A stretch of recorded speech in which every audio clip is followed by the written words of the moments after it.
Using the computer and managing files. Introduction. हम आपको virtual university के कंप्यूटर प्रोफिशिएंसी लाइसेंस कोर्स के दूसरे मॉड्यूल में खुशामदीद कहते हैं। पहले मॉड्यूल में आप कंप्यूटर के बारे में कुछ बुनियादी मालूमात हासिल कर चुके हैं। इस मॉड्यूल में हम आपको कंप्यूटर के बारे में कुछ मज़ीद मालूमात फराहम करेंगे। उम्मीद है कि इस कोर्स में भी आपको बहुत फ़ायदा होगा और आप कंप्यूटर को अपनी रोज़मर्रा ज़िंदगी में बआसानी इस्तेमाल कर सकेंगे। आइए अब VUCPL के इस मॉड्यूल का आगाज़ करते हैं। Objectives. इस लेसन में आप अपने कंप्यूटर को ऑन ऑफ करना सीखेंगे। ना सिर्फ ये बल्कि अपने कंप्यूटर में नज़र आने वाली मुख्तलिफ चीज़ों के बारे में भी जान जाएंगे। इस लेसन को करने के बाद आप ये जान जाएंगे कि विंडोज़ किसे कहा जाता है और वो कौन कौन सी चीज़ें हैं जो हर विंडो में मौजूद होती हैं। इस लेसन में आप ये भी सीखेंगे कि ऑपरेटिंग सिस्टम किसे कहते हैं और आपके कंप्यूटर पर कौन सा ऑपरेटिंग सिस्टम इंस्टॉल्ड है। यहाँ तक कि आप ये भी जान जाएंगे कि आपके कंप्यूटर पर कितनी कैपेसिटी की रैम मौजूद है। इसके अलावा आप CPU की प्रोसेसिंग स्पीड भी जान सकते हैं और अपने CPU का ब्रांड भी देख सकते हैं। इससे आप बाआसानी अपने कंप्यूटर की कॉन्फ़िगरेशंस का अंदाज़ा लगा सकते हैं, यानी आपको अपने कंप्यूटर की प्रोसेसिंग स्पीड, रैम की कैपेसिटी और ऑपरेटिंग सिस्टम का वर्जन पता चलता है। इस लेसन के आखिर में आप अपने कंप्यूटर से मदद भी ले सकेंगे, जिसका मतलब है कि आप कंप्यूटर पर काम करते हुए अगर मुश्किल महसूस करें तो आपको इस मुश्किल से निकलने का तरीका भी कंप्यूटर से ही मिल जाएगा, यानी कंप्यूटर आपकी मदद भी कर सकता है। Start the computer. सबसे पहले हम कंप्यूटर को चलाना या ऑन करना सीखते हैं। आपके सामने स्क्रीन पर ये एक CPU नजर आ रहा है। आप देख सकते हैं कि इस CPU पर एक बटन है। इस बटन को हम पावर बटन कहते हैं। इस बटन को दबाने से कंप्यूटर काम करना शुरू कर देता है, यानी स्टार्ट हो जाता है। कंप्यूटर स्टार्ट होते ही आपके सामने मॉनिटर पर कुछ टेक्स्ट नजर आने लगता है, जैसा कि आप अपने सामने देख सकते हैं। कुछ देर के बाद आपके मॉनिटर पर एक स्क्रीन आती है। इस स्क्रीन को हम डेस्कटॉप कहते हैं। आप सोच रहे होंगे कि डेस्कटॉप क्या चीज़ है। आइए डेस्कटॉप के बारे में तफसील से जानते हैं। डेस्कटॉप ये तो आप जानते ही हैं कि मेज़ को अंग्रेज़ी में डेस्क कहते हैं। मेज़ के ऊपर वाले हिस्से को डेस्कटॉप कहा जाता है। जिस तरह आप अपनी मेज़ के ऊपर बहुत सारी चीज़ें रखते हैं और उनसे काम करते हैं, इसी तरह आप कंप्यूटर पर भी अपनी पसंद के सॉफ्टवेयर कंप्यूटर की स्क्रीन पर रख सकते हैं। इसीलिए इस स्क्रीन को डेस्कटॉप कहा जाता है। इस डेस्कटॉप पर जो छोटी छोटी तस्वीरें बनी हुई हैं, इनको आइकॉन्स कहते हैं। आप देख सकते हैं कि इन आइकॉन्स के नीचे इनका नाम लिखा हुआ है। इस तरह के आइकॉन्स आप खुद भी बना सकते हैं, मगर आइकॉन्स बनाना हम बाद में सीखेंगे। आपको स्क्रीन के निचले हिस्से में एक बार नजर आ रही है। इस बार को हम टास्क बार कहते हैं। इस बार में भी कुछ आइकॉन्स बने हुए नजर आते हैं, मगर कब और कैसे ये हम बाद में देखेंगे। टास्क बार के दाएं किनारे पर आप बहुत से छोटे आइकॉन्स बने हुए देख सकते हैं। टास्क बार के इस हिस्से को हम सिस्टम ट्रे कहते हैं। टास्क बार के बाएं किनारे पर एक बटन है, जिस पर माइक्रोसॉफ्ट विंडोज का आइकॉन बना हुआ है। इसको स्टार्ट बटन कहते हैं।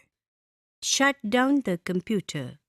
हमने कंप्यूटर को चलाने का तरीका तो सीख लिया और डेस्कटॉप के बारे में भी काफ़ी कुछ जान गए। आइए अब हम सीखते हैं कि कंप्यूटर को बंद किस तरह किया जाता है। सबसे पहले हम टास्क बार में मौजूद स्टार्ट के बटन पर क्लिक करते हैं। इस बटन को दबाने से आपके सामने एक लिस्ट आ गई है। इस लिस्ट में मुख्तलिफ चॉइसेस हैं। बाकी ऑप्शंस को हम बाद में देखेंगे। अभी हम पहली ऑप्शन यानी शट डाउन पर क्लिक करते हैं। आप देख सकते हैं कि अब थोड़ी देर में आपका कंप्यूटर खुद बंद हो जाएगा।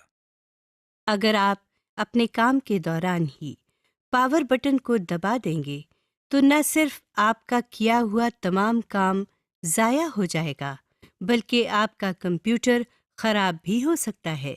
यहाँ पर आपको हम थोड़ा सा इंट्रोडक्शन विंडोज़ के बारे में देते चलें।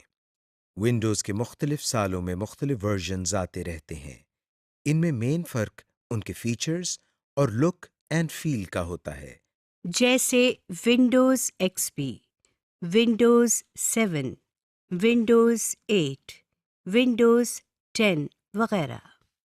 विंडोज़ के मुख्तलिफ वर्जन्स में कंप्यूटर के शट डाउन का अमल थोड़ा सा मुख्तलिफ भी हो सकता है।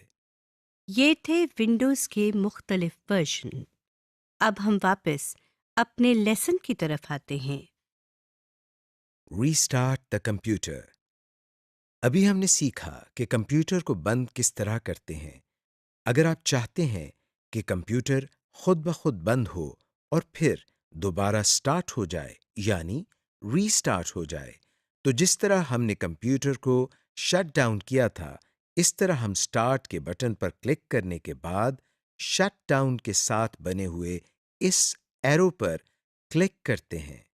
अब हम ड्रॉप डाउन मेन्यू में से रीस्टार्ट पर क्लिक करते हैं।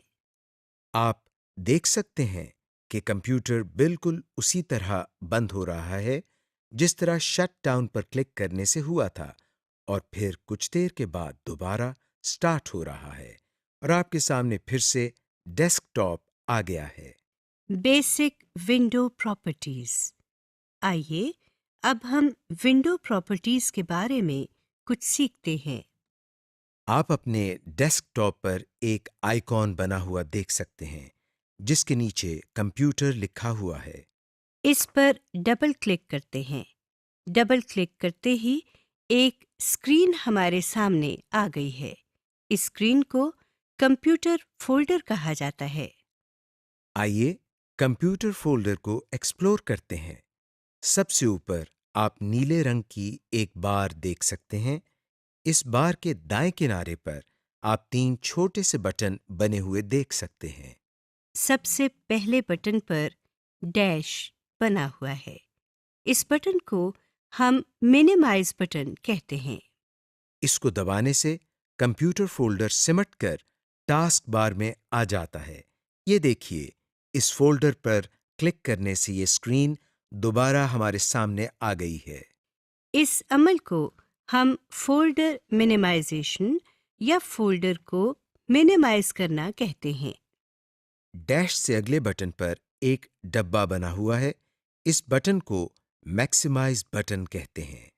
इसको दबाते ही हमारे सामने मौजूद स्क्रीन बड़ी हो जाती है और पूरे डेस्कटॉप पर आ जाती है, और ये बटन भी तब्दील हो जाता है। स्क्रीन को बड़ा करने के अमल को हम फोल्डर मैक्सिमाइजेशन या फोल्डर को मैक्सिमाइज करना कहते हैं। इस तब्दील शुदा बटन पर क्लिक करने से हमारी स्क्रीन वापस उसी साइज में आ गई है जिसमें पहले थी। सबसे आखिरी बटन पर क्रॉस बना हुआ है। इस पर क्लिक करने से हमारे सामने मौजूद स्क्रीन बंद हो जाती है।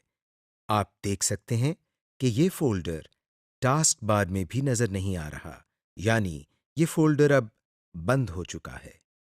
इस फोल्डर को दोबारा खोलने के लिए हमें फिर से डेस्कटॉप पर मौजूद कंप्यूटर के आइकॉन पर डबल क्लिक करना पड़ेगा। अब हम दोबारा इस फोल्डर को खोलते हैं और इस फोल्डर में मौजूद बाकी हिस्सों को देखते हैं। ऊपर वाली बार के नीचे जो बार आपको नजर आ रही है, उसमें बाएं तरफ 2 बटन्स नजर आ रहे हैं जिनमें तीर के निशान हैं। इनको बैक एंड फॉरवर्ड बटन्स कहते हैं। इन बटन्स के साथ दाएं तरफ एक बॉक्स में कंप्यूटर लिखा नजर आ रहा है। इसको एड्रेस बार कहते हैं। एड्रेस बार के साथ दाएं तरफ एक और बॉक्स है। इसको सर्च बॉक्स कहते हैं। इनको किस तरह इस्तेमाल करना है, ये हम बाद में सीखेंगे। इस बार के नीचे ये एक और बार है। इस बार को हम टूल बार कहते हैं। इस बार में बने हुए बटन्स से हम कई मुफीद काम कर सकते हैं। ये बटन्स हमारे लिए टूल्स का काम करते हैं, इसीलिए इस बार को टूल बार कहा जाता है। विंडो में सबसे नीचे मौजूद बार को डिटेल्स पेन कहा जाता है। इस पेन में आपको कुछ मज़ीद इंफॉर्मेशन नज़र आती है। इन सब की तफसील हम बाद में पढ़ेंगे। Computers basic system information. आपको मालूम होना चाहिए कि जिस कंप्यूटर पर आप काम कर रहे हैं उस पर कौन सा ऑपरेटिंग सिस्टम इंस्टॉल हुआ है, या इस कंप्यूटर की रैम कैपेसिटी कितनी है। ये सब जानने के लिए हमको क्या करना पड़ता है, आइए देखते हैं। सबसे पहले हम कंप्यूटर के आइकॉन पर राइट क्लिक करते हैं। आपके सामने एक छोटा सा मेन्यू आ गया है। इस मेन्यू में से हम सबसे आखिरी ऑप्शन यानी प्रॉपर्टीज की ऑप्शन पर क्लिक करते हैं। आपके सामने एक और स्क्रीन आ गई है। इस स्क्रीन के एड्रेस बार में सबसे आखिर में सिस्टम लिखा हुआ है। इस विंडो में आपके सामने एक विंडोज का आइकॉन बना हुआ है। इस आइकॉन के साथ सबसे ऊपर विंडोज एडिशन लिखा हुआ है। यहाँ पर आप ये देख सकते हैं कि आपके कंप्यूटर में कौन सा ऑपरेटिंग सिस्टम इंस्टॉल हुआ है। विंडोज एडिशन के बाद आप सिस्टम लिखा हुआ देख सकते हैं। यहाँ आप देख सकते हैं कि आपके कंप्यूटर के प्रोसेसर की स्पीड कितनी है और आपके कंप्यूटर पर रैम कैपेसिटी कितनी है। जो स्क्रीन आपके सामने है, इसमें आप देख सकते हैं कि 6 GB रैम लिखा हुआ है। हो सकता है आपके कंप्यूटर में रैम की कैपेसिटी और हो, जैसे 2 GB, 4 GB वगैरह।